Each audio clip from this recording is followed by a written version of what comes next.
Hello दोस्तों। I hope आप सब ठीक होंगे। दोस्तों, आप मेरी वीडियो पर काफ़ी प्यार दे रहे हो। आप धीरे धीरे मेरी फैमिली को और बड़ा करते जा रहे हो, जिसके लिए मैं आपका शुक्रिया अदा करता हूँ। दोस्तों, लास्ट वीडियो मैंने अपने सेक्शन 96 और 97 आपको मैंने पढ़ाए थे, जो प्राइवेट डिफेंस की बात करते हैं या ये बताते हैं कौन कौन उसमें प्राइवेट डिफेंस में उसको शामिल किया गया है। मतलब जैसे कि शरीर और प्लस में संपत्ति, इन दोनों का आप कैसे प्राइवेट डिफेंस ले सकते हो, और दूसरों की संपत्ति हो तो उसका कैसे प्राइवेट डिफेंस ले सकते हो, और अपनी हो तो उसके लिए कैसे कर सकते प्राइवेट डिफेंस ले सकते हो। तो दोस्तों, उसी हिसाब से आज हम स्टार्ट करने जा रहे हैं सेक्शन 98। आज मैं आपको दो सेक्शन पढ़ाऊंगा, सेक्शन 98 और 99 दोनों। दोस्तों, सेक्शन 98 क्या कहता है? ऐसे व्यक्तियों के कार्यों के विरुद्ध प्राइवेट प्रतिरक्षा अधिकार जो विकृत आदि हो। मतलब सिंपल सा कहता है कि ऐसे जो व्यक्ति है, ऐसा कोई व्यक्तियों का जो कार्य है जिसके विरुद्ध आप प्राइवेट डिफेंस ले सकते हो, और वो व्यक्ति जो है वो विकृत है, मतलब वो व्यक्ति पागल है, तो आप उसके साथ कैसे डिफेंस ले सकते हो। जबकि कोई कार्य है जो अन्यथा कोई अपराध होता, उस कार्य को करने वाले व्यक्तियों के बालकपन, समझ की परिपक्वता के अभाव में, चित्त विकृत या मत्ता के कारण या उस व्यक्ति के किसी भी भ्रम के कारण वह अपराध नहीं है। जब हर व्यक्ति उस कार्य के विरुद्ध प्राइवेट प्रतिरक्षा का वही अधिकार रखते हैं जो वह उस कार्य को वैसे अपराध होने की दशा में रखते हैं। मतलब इसका सिंपल सा कहने का मतलब है, अगर कोई व्यक्ति जो बालकपन में हो, मतलब छोटा जो बच्चा हो वो, या समझ की परिपक्वता मतलब समझने में जो परिपक्व ना हो, जो चीजों को ढंग से समझ ना पाता हो, या चित्त विकृति मतलब पागल व्यक्ति, या मत्ता मतलब नशे के कारण में किया गया जो कार्य करता है उस व्यक्तियों के कारण, वो वैसे ही कारण अपराध नहीं है। जो ये व्यक्ति जो है, मैंने आपको बताया, बालक, समझ की परिपक्वता, चित्त विकृत और मत्ता, जो ये आदमी हैं, जो ये व्यक्ति हैं, अगर वह कोई भी कार्य करते हैं अपने बिना किसी इंटेंशन के, क्योंकि वो उस समय पे बच्चा करेगा तो बच्चे को तो वैसे नॉलेज नहीं करने की, और समझ की परिपक्व हो गया तो उसको वैसे समझने की नॉलेज होगा। तो जो चारों चीजें हैं ये समझने में पूर्ण रूप से उनको समझ नहीं पता कि क्या चीज वो कर रहा है, तो वो जो कार्य करते हैं वह अपराध नहीं है। जब हर व्यक्ति उस कार्य के विरुद्ध प्राइवेट प्रतिरक्षा का वही अधिकार रखता है। लेकिन जो भी कोई व्यक्ति होगा, मान लो कोई स्वस्थ व्यक्ति है, विकृत नहीं है, पागल नहीं है, या उसने नशा नहीं कर रखा, उसका वही अधिकार बताया गया है, जो प्राइवेट प्रतिरक्षा का उसका वही अधिकार होगा जो वह उस कार्य को वैसे अपराध होने की दशा में रखता। मतलब जो व्यक्ति पागल है, वो व्यक्ति अगर पागल ना होता, जैसे वो अपना प्राइवेट डिफेंस लेता, तो वैसे ही प्राइवेट डिफेंस उसमें जो समझदार व्यक्ति है वो ले सकता है। सिंपल सेक्शन यही कहता है। अगर व्यक्ति पागल है तो उसको बेनिफिट दिया गया कि व्यक्ति पागल है तो वो अपना डिफेंस नहीं ले पा रहा है, तो वो इसमें आ गया कि वो उसको अपराध नहीं माना जाएगा अगर वो कोई ऐसा काम कर देता है या ऐसा कोई अपराध कर देता है। और अगर कोई व्यक्ति समझदार है, समझता है, और उसको ऐसा लगता है कि वो पागल व्यक्ति मुझे मार देगा, जब वो मुझे मार देगा तो उससे पहले मैं अगर उसको मार देता हूं तो वो प्राइवेट डिफेंस में आ जाएगा, उसको भी इसमें बेनिफिट दिया गया है और पागल व्यक्ति को बेनिफिट दिया गया है। और उसमें मैं आपको बताता हूं, सेक्शन 98 में कुछ आत्मरक्षा का अधिकार प्रदान करती है। जो क्या क्या है, एक तो विकृत व्यक्ति होना चाहिए जिसमें आत्मरक्षा का प्रदान जिसको मिलता है, एक बालक का कार्य होना चाहिए, जो बालक है वो कार्य कर रहा, जो एक होता है अस्वैच्छिक मत्ताग्रस्त व्यक्ति का कार्य, मतलब पागल व्यक्ति का कार्य जो नशे में व्यक्ति है उसके द्वारा कार्य किया गया, या तथ्य के भ्रम में ग्रस्त व्यक्ति का कार्य, जो तथ्य फैक्ट्स को समझने में व्यक्ति पूर्ण रूप से ग्रस्त है, मतलब उसको चीजों को समझ नहीं पा रहा है, उसका जो कार्य होगा वो भी इसमें उसको लाभ प्राप्त किया जाएगा। दोस्तों, इसमें एक दृष्टांत है, मैं आपको बताता हूँ, वैसे आपको समझ में आ गया होगा, सिंपल सही था। इसमें एक दृष्टांत है। दृष्टांत क्या कहता है, आप दृष्टांत देखोगे तो आपको वही समझ में आ जाएगा। ए पागलपन के असर में, ए एक व्यक्ति है जो पागल है, उसके असर में बी को जान से मारने का प्रयत्न करता है। बी एक दिमाग से, समझ से एक हेल्थी व्यक्ति है, मतलब समझता हर चीजों को। ए किसी भी अपराध का दोषी नहीं है। अगर ए उस बी पर उसको जान से मारने का प्रयत्न कर रहा है तो उसको ए को भी उसमें बेनिफिट मिलता है, किंतु बी को प्राइवेट प्रतिरक्षा का वही अधिकार है जो वो ए के सुरक्षित होने की दशा में रखता। मतलब इसे बी को भी बेनिफिट मिला। अगर बी उसको मारता है या उसको उसकी मृत्यु कर देता है या घोरुपति कर देता है, मतलब बहुत बुरी तरीके से मारता है, तो बी को भी उसे वही बेनिफिट मिलेंगे जो सेक्शन 98 में बेनिफिट दिए गए हैं कि वो भी इस चीज का बेनिफिट ले सकता है कि वो अपनी प्रतिरक्षा में उसको मार रहा था। तो इसमें सिंपल सा ये कहा है कि इसमें ए को भी बेनिफिट मिल रहा है और प्लस में बी को भी बेनिफिट मिल रहा है। दोस्तों इसमें सेकंड इलस्ट्रेशन है सेक्शन 98 की, जो कहती है एक्स रात्रि में, एक्स एक व्यक्ति है जो रात्रि में, रात में एक ऐसे ग्रह में प्रवेश करता है जिसमें प्रवेश करने के लिए वैध रूप से हकदार है। मतलब एक्स एक ऐसा व्यक्ति है जो उस घर में जाने का उसका हक बनता है, वही सद्भावना पूर्वक एक्स को ग्रह भेदन समझकर एक्स पर आक्रमण कर देता है। मतलब वाइस में दूसरा व्यक्ति है जो अपने गुड फेथ में एक्स के ऊपर, ग्रह भेदन मतलब होता है ग्रह में घर के अंदर जाना, मतलब जैसे खिड़की से आ गया इस तरीके छुपके से जाना, वो अपने घर में अगर छुपके जाता है तो एक्स क्या करता है, वो एक्स पर वाई जो है आक्रमण कर देता है। यहाँ वाई इस भ्रम के अधीन एक्स पर आक्रमण करके कोई अपराध नहीं करता। मतलब जो इसमें वाई व्यक्ति है जो घर में अंदर पहले से ही था, जो वाई व्यक्ति है वो अगर उस पर हमला कर देता है तो एक्स पर आक्रमण कर रहा है, वह उस पर कोई, उसका कोई वो अपराध नहीं है। किंतु एक्स वाई के विरुद्ध प्राइवेट प्रतिरक्षा का वही अधिकार रखता है जो वह तब रखता जब वाई उस भ्रम के अधीन कार्य ना करता। मतलब इस सिंपल सा कहा है कि अगर वाई को पता है कि एक्स घर में आ रहा है और उसके बाद वो उस पर हमला करता है तो वाई को वही प्रतिरक्षा का वाई को, सॉरी एक्स को वही सेल्फ डिफेंस मतलब प्राइवेट डिफेंस मिलेगा जो वो पहले उसको मिला था कि जब वो आक्रमण करता है वो कोई अपराध नहीं करता, उसको वही बेनिफिट मिलेगा उसी हिसाब से। और अगर वाई करता है और वाई को ऐसा, वाई को पता ही नहीं है, वो किसी भ्रम में है ही नहीं कि भाई, या उसको पता है कि भाई कोई और व्यक्ति या कोई अन्य व्यक्ति एक्स को छोड़ के कोई भी, जो भी कोई चोर वगैरह कोई या डकैत वगैरह कोई घर में आ रहा है, तो वाई अगर उसको मारता है तो उसको भी इसमें बेनिफिट मिल जाएगा। तो दोस्तों इसमें सिंपल सा कहा है सेक्शन 98 में कि इसमें दोनों व्यक्तियों को डिफेंस मिलता है, परंतु वो चाहे तो भ्रम में हो,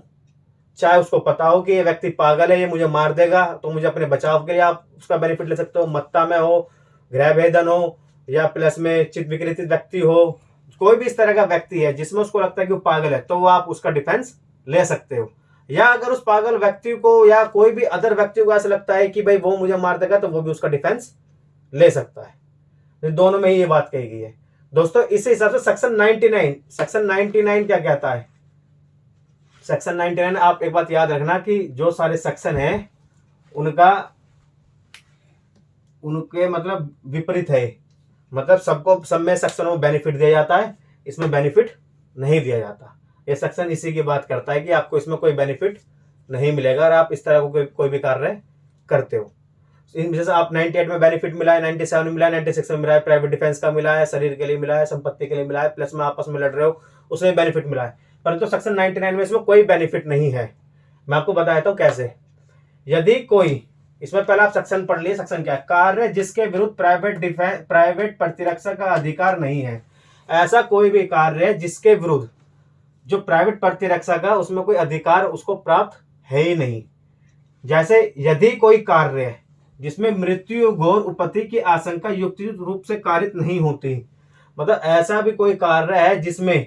मृत्यु होने की खतरा ना हो और घोरपति होने की आशंका ना हो, तो युक्त रूप से कारित नहीं होती, उसमें युक्त रूप से कोई ऐसा कार्य नहीं किया जाता। सद्भावना पूर्वक अपने पदभार में कार्य करते हुए लोक सेवक द्वारा किया जाता है या किए जाने का प्रयत्न किया जाता है। मतलब अपने गुड फेथ में कोई भी ऑफिसर जो लोक सेवक है, मतलब पब्लिक सर्वेंट है, अगर कोई भी पब्लिक सर्वेंट अपने पद पर रहकर कोई ऐसा कार्य कर रहा है या उसको करने का प्रयत्न कर रहा है, तो उस कार्य के विरुद्ध प्राइवेट प्रतिरक्षा कोई अधिकार नहीं है। तो इसमें सिंपल सा कहा है कि जो भी कोई भी लोक सेवक अगर कार्य कर रहा है और उस कार्य को करने के प्रति आप उसके विरुद्ध जाते हो, उस कार्य के विरुद्ध जाते हो, तो आप इसमें अपना कोई भी प्राइवेट डिफेंस नहीं ले सकते हो, चाहे वह कार्य विधि अनुसार न्यायानुमत ना भी हो, चाहे वो कार्य जस्टिफाई ना किया गया हो या उसके बारे में कोई जस्टिफिकेशन ही ना हो, तो भी आप उसमें इसका डिफेंस नहीं ले सकते हो। जैसे आपको एक छोटा सा एग्जांपल मैं बता देता हूं कि एक क्रिमिनल है, एक अपराधी है, उसको वारंट उसका निकल चुका है कोर्ट से वारंट निकलने के बाद वो अपराधी इधर उधर भाग के अपने आप को छुपा रहा होता है। देन पुलिस वाला जो लोक सेवक है, पुलिस वाला उस व्यक्ति को देखकर वो उसको जेल में ले आता है। जेल में ले जाने के बाद पुलिस कस्टडी में रखता है और देन वो अगले दिन उसको जज के सामने पेश करता है। जज उसमें उसको पीसी की रिमांड के लिए भेज देता है, कि पीसी के लिए मतलब पुलिस कस्टडी के लिए उसको भेज देता है। और पुलिस कस्टडी में वो अगर उस कोई ऐसा क्वेश्चन है कि जो पुलिस वालों को पूछना चाहिए वो उसका जवाब नहीं दे पा रहा, और अगर पुलिस वाले उस कस्टडी के लिए उसको एक दो बार मार देते हैं, मतलब एक दो बार मारने के लिए, पूछने के लिए उसको पीट देते हैं, तो वो व्यक्ति जो उसमें एक्यूज्ड है, अपराधी है, वो व्यक्ति इस चीज का डिफेंस नहीं ले सकता कि पुलिस वाले मुझे मार रहे थे तो देन मैं उसको मारूंगा। मतलब अगर वो व्यक्ति अपराधी को मार रहे हैं पुलिस वाले और वो पुलिस वालों को मारने के लिए जाता है, तो वो इस चीज का डिफेंस नहीं लेगा कि भाई वो मुझे मार रहे थे तो देन मैं उसको मारने के लिए जा रहा था, तो मैं अपनी प्राइवेट प्रतिरक्षा का अधिकार ले रहा था। वो प्राइवेट प्रतिरक्षा अधिकार उसको नहीं मिलेगा। सिंपल सा सेक्शन कहता है कि प्राइवेट डिफेंस का बेनिफिट वो व्यक्ति नहीं ले सकता जो लोक सेवक मतलब पब्लिक सर्वेंट के कार्य के बीच में आ रहे हो और जो लोक सेवक को अधिकार हो उस प्राइवेट डिफेंस को खत्म करने का, कि आप उससे प्राइवेट डिफेंस नहीं ले सकते हो। तो दोस्तों इसी तरह से एक दूसरा पॉइंट है कि यदि ये भी सेम है इसी तरीके से, पर इसमें जो क्या है कि जो लोक सेवक है वो निर्देश देता किसी को कार्य करने के लिए। जैसे इसमें क्या, यदि कोई कार्य है जिसमें मृत्यु या घोर उपत्ति की आशंका युक्तियुक्त रूप से कारित नहीं होती, ऐसे ऊपर लिखा हुआ है, सद्भावना पूर्वक अपने पदभास में कार्य करते हो लोक सेवक के निर्देश से किया जाता है या किए जाने का प्रयत्न किया जाता है, तो उस कार्य के विरुद्ध प्राइवेट प्रतिरक्षा का कोई भी अधिकार नहीं है, चाहे वह निर्देश विधि अनुसार सर्वथ न्यायमूर्त ना भी हो। जैसे ऊपर है ऐसी ही है, बस इसमें क्या है कि इसमें जो लोक सेवक है वो अपने आप कार्य कर रहा है, ठीक है, और इसमें क्या है कि वो कार्य करने का निर्देश दे रहा है। मान लो कि कोई पुलिस ऑफिसर है, कोई बड़ा पुलिस ऑफिसर है, वो छोटे पुलिस ऑफिसर को बोलता है कि आप उसको पकड़ कर लाओ, और वो पकड़ने के लिए भागता है उसके पीछे, देन उसको पकड़ता है, वो पकड़ने में उसको मतलब उसको रोकने के लिए उसको नीचे धक्का दे गिर देता है,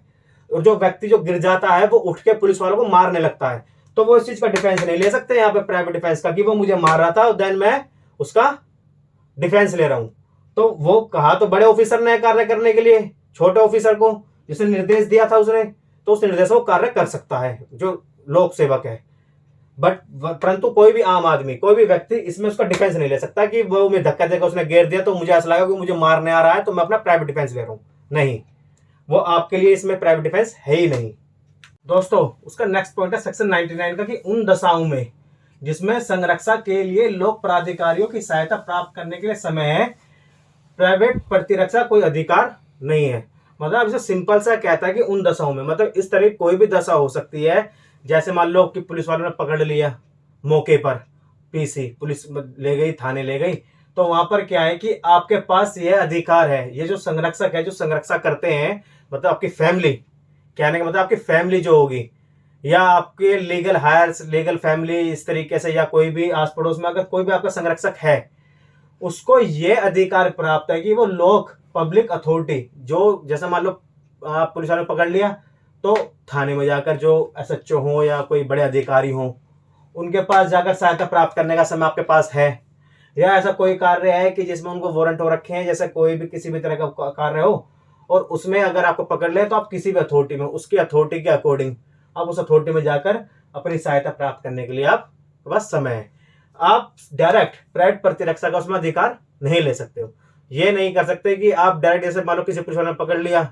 तो आप सारे मिलकर उसको मारने लगो और कहने लगो कि भाई ये तो हमारे व्यक्ति को उठा के ले जा रहा था या हमारे किसी पर्सन को मार रहा था, तो जिसके कारण हमने उसकी प्राइवेट प्रतिरक्षा में उसको मारा। तो आप इस तरह का कोई भी अपराध नहीं कर सकते हो। या जैसे क्या होता है, आपने देखा भी होगा हॉस्पिटल में जो डॉक्टर होते हैं उनसे कुछ गलत हो जाए, या उनसे गलत ना होकर के पार्टी को लगता है कि कुछ गलत हो गया, जो पेशेंट लगता है उनको लगता है कि कुछ गलत हो गया, तो वो बिना एफआईआर के, जबकि उनके पास पब्लिक अथॉरिटी है कि वो जाके एफआईआर करवाएं, पूरी केस की तहकीकात करवाएं, पर वो अगर नहीं करवाते हैं और वो डायरेक्ट उसको मारते हैं, वो ये कहते हैं कि भाई हमारे पेशेंट के साथ वो ऐसा कर रहा था तो हमने अपनी प्राइवेट प्रतिरक्षा में, उसकी प्राइवेट प्रतिरक्षा में हमने उसको मारा। तो मतलब इस तरह कोई भी इसमें कार्य नहीं कर सकते हो। तो दोस्तों इसी हिसाब से इस अधिकार के प्रयोग का विस्तार मैं आपको बताऊं, जो ये अधिकार है इसका जो प्रयोग है उसका विस्तार कैसे किया जाएगा। किसी दशा में भी प्राइवेट प्रतिरक्षा का अधिकार का विस्तार उतनी हानि से अधिक हानि के लिए पर नहीं है जितनी प्रतिरक्षा के प्रयोजन में आनी आवश्यक है। तो सिंपल सा कहा है कि जो भी प्राइवेट प्रतिरक्षा ले रहा है, जो उसका अधिकार है, उस प्राइवेट प्रतिरक्षा का लेने का अधिकार है, वो उतने ही नुकसान के लिए है जितना होना चाहिए, परंतु उससे ज्यादा नुकसान करने पर उसको बेनिफिट उसका नहीं मिलेगा। यह सिंपल सी बात है कि पुलिस वाले ने किसी व्यक्ति को रोका और वो व्यक्ति रुक गया तो वो आगे उसको मारेगा नहीं। देन वो नहीं रुकता तो देन वो अपनी प्रतिरक्षा में उसको मारता, पर वो इतना ही उसको मारेगा या इतनी ही उसको हानि, उसको नुकसान पहुंचाएगा कि जितना वो नुकसान उस समय पे पहुंचाना चाहिए। वो ये नहीं है कि उस नुकसान के चक्कर में उसको जान से ही मार दे या उस तरह की कोई हानि कर दे कि वो व्यक्ति इतने परेशान हो जाए, उसके इतनी चोट लग जाए कि वो चीज को समझने के लिए ही ठीक तरीके से ना रह पाए। तो मतलब सिर्फ उतना ही नुकसान झेल पाएगा वो व्यक्ति जितना उसको नुकसान उस समय पर पहुंचाना है। जैसे पकड़ना है तो धक्का दे गिर दिया तो बस गिर गया, उसको पकड़ लिया, आप ले गए अथॉरिटी। सिंपल सा। आप ये नहीं गिर गया तो आप उसे लात भी मार रहे हो, मुक्के भी मार रहे हो, आप उसको पीट रहे हो अच्छे तरीके से, फिर उठा के ले जा रहे हो, नहीं। वो सिर्फ इतना कहते हैं कि उतना ही नुकसान होगा, इतना उसको पहुंचाना जरूरी है। यह धारा सामान्य अपवाद तथा सीमाओं की बात करती है। यह धारा क्या है कि सामान्य अपवाद है। सामान्य अपवाद कौन से होगा? सेक्शन 96, 97 और सेक्शन जो आगे मैं आपको पढ़ाऊंगा 98 हो गया, प्लस में 99 छोड़ के 100 हो गया, 102, 130, 140, इस तरीके जो भी सामान्य धाराएं हैं, क्योंकि 99 है अपवाद है, सभी सामान्य धारा होगा, ठीक है। उस सीमा की बात करती है, बस मतलब उसी सीमाओं की बात करती है। उन कार्य का उल्लेख किया गया है जिसके विरुद्ध प्राइवेट प्रतिरक्षा का कोई अधिकार नहीं है। मतलब वह कार्य बताया गया जिसमें आप प्राइवेट प्रतिरक्षा का अधिकार ले ही नहीं सकते हो, जिसमें कि आपको अथॉरिटी देती है कि आप उसको पकड़ोगे, आप इसमें प्राइवेट अधिकार ले ही नहीं सकते हो। लोक सेवक का कार्य बताया गया है इसमें कि जो लोक सेवक कार्य करेगा आप उसके बीच में कोई भी दखलंदाजी नहीं करोगे, और अगर करते हो तो आप अपना प्राइवेट प्रतिरक्षा का अधिकार उसमें नहीं ले सकते। इसी तरीके से लोक सेवक के निर्देश में किया गया कार्य के बारे में बताया गया है कि जो लोक सेवक का निर्देश होता है, उसका कार्य करती है तो आप उसको रोक नहीं सकते हो, और अगर आप रोकते हो तो देन वो रोकने के लिए आपके ऊपर हमला करेगा तो आप उसका प्राइवेट प्रतिरक्षा का अधिकार नहीं ले सकते हो। इसे बताया कि लोक सेवक की सहायता में किया गया कार्य, जो लोक सेवक की सहायता करने के लिए कार्य किया है तो आप उसको रोक नहीं सकते हो। लोक सेवक के अनुपात से अधिक क्षति, मतलब लोक सेवक ने जितना क्षति, मतलब अनुपात होता है रेशियो, कि लोक सेवक को भी इसमें बताया गया है कि आप उतने ही रेशियो तक क्षति पहुंचा सकते हो जितने की आपको जरूरत है। मतलब सिंपल सा मान लो एक चीज है विधि विरुद्ध जमाव। विधि विरुद्ध जमाव में आप कहते हैं कि 5 व्यक्ति से ज्यादा व्यक्ति अगर इकट्ठे होते तो विधि विरुद्ध जमाव हो जाता है। 5 या 5 से अधिक व्यक्ति ज्यादा,